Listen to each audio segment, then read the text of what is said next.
it got so bad that, the parents would be asking me, because I'm the beat officer, when you gonna do something about this guy, So I said, before I leave narcotics, I'm gonna try to catch this guy, So I opened a case on him, and homicide sergeant was with two detectives on a homicide scene, and they mentioned this guy's name, and this lady started shaking, almost having a heart attack just by mere mention of his name. So so the sergeant said, "Is the guy that bad?" So the homicide detective said, "We've been telling this guy been killing people for 10 years. I'll never forget, I come to the office. He said, "Lieutenant wants to see." So, oh Lord, what now? Right? He said, so I go in. He said, "You know something?" He said, "People walk around here think they God's gift to narcotics, right?" He said, so he tells me the story about, how the chief detective called him.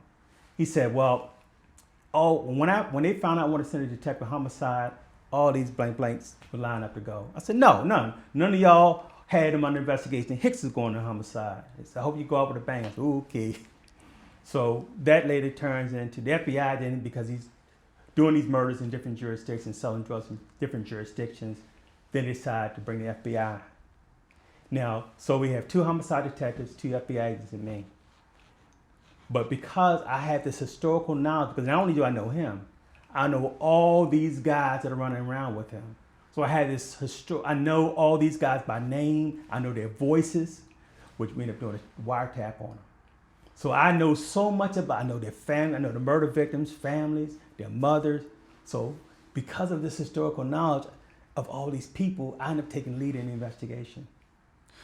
So kind of a mistake that you become a homicide detective, right? Right, yeah. So it's just because it's amazing how things work, because parents were telling me, you need to do something about this guy, and now I had the resource of the whole FBI at my disposal, the FBI and homicide and narcotics at my disposal. Everybody was pretty much helping on the case. The whole office was helping on the case.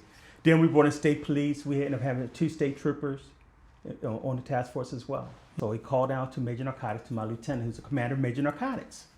So he said, "So tell me, Lieutenant, which one of your hot shots has him under investigation? Because they say he's been a drug dealer for years. You got all that manpower down there. So tell me, Lieutenant, who's got the case?" So he said he was sweating bullets, and they checked the computer and came up. After investigation, Detective Hicks, arrest made. So he gets on the phone. "Yeah, one of my men, one of my men is on it, and they've already made an arrest."